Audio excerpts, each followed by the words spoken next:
Black Church Week of Prayer for HIV and AIDS was established by an organization out of Los Angeles called the Balm in Gilead. And Balm in Gilead, of course, referring to the Christ as a healer or God as a healer.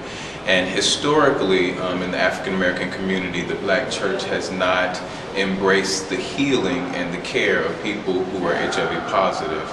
People within the African American race have been shunned in the church. So the fact that there is such an observance is incredible, and the fact that many churches in the greater Charlotte area really do participate, or in North Carolina in general, or the Carolinas for that matter, do really participate in the Black Church Week of Prayer. So our event is going to be the culmination of that week. It's going to take place on the last 2 days of the week.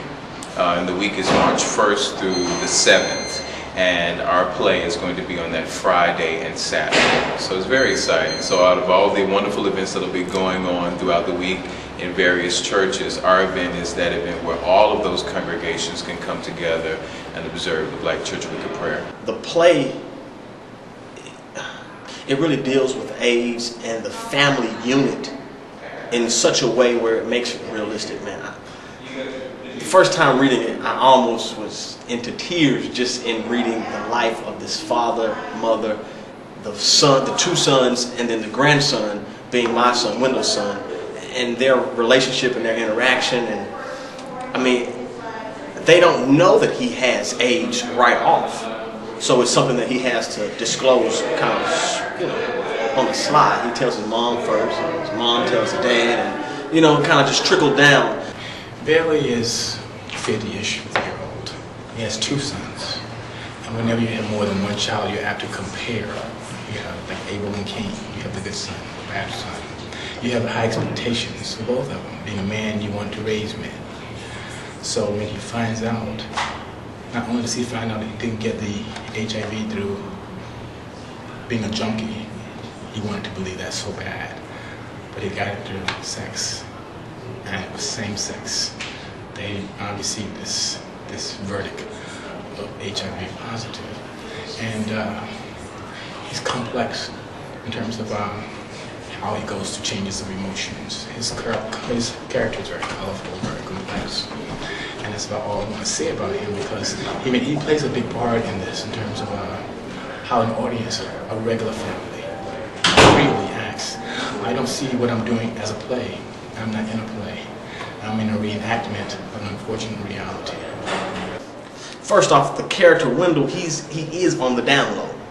So it's not as if he considers himself gay, homosexual, or probably even bisexual, because he has a girlfriend. He has a son, and he feels like, you know, that's something that's not a part of his life. The homosexual part is really not something that he probably would like to deal with in such a way in terms of bringing it to the forefront. You know.